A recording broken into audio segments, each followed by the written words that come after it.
Hi everyone, কেমন আছো সবাই? আশা করি অনেক অনেক ভালো আছো আর আমরাও অনেক ভালো আছি। তো আজকের বেরিয়ে পড়েছি ভিডিও শ্যুট করার জন্য। আজকের ভিডিও শ্যুট করার লোকেশান হচ্ছে জোটার দেউল।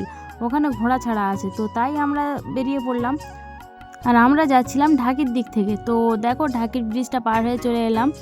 আর দেখো গল্প করতে করতে আমরা কিন্তু জোটার মন্দিরের কাছেই চলে এলাম। আর দেখো কত লোক যাচ্ছে ঘোড়াছাড়া দেখার উদ্দেশ্যে। জোটার মন্দিরের সামনে দিয়ে আমরা হেঁটে হেঁটে যাচ্ছি। আর দেখো পাশে কতটা সুন্দর সরিষা ক্ষেত আছে। তো যাই হোক, আমরা মেলাতে চলে এলাম। আর ঘোড়াগুলো দেখো লাইনে দাঁড় করিয়ে দিয়েছে। আর এই যে দৌড় শুরু হলো, দারুণ লাগছে। কিন্তু ড্রোনের মাধ্যমে শ্যুটটা নেওয়া হয়েছে। তো আজকের ভিডিওটা কেমন লাগছে অবশ্যই জানিও। আর এটা হচ্ছে জোটার মন্দির, দারুণ লাগছে উপর থেকে। তো যখন ড্রোনটা ফ্লাই করছে তো খুব সুন্দর লাগছে। আর মানুষগুলো তো একদম মৌমাছি হয়ে গেছে, ভীষণ ভীষণ সুন্দর লাগছে। ভিডিও করলাম, সত্যি অনেক ভালো লাগছে। আর সত্যি বলতে অনেক অনেক লোক হয়েছে। তো ভিডিওটা কেমন হয়েছে অবশ্যই জানিও।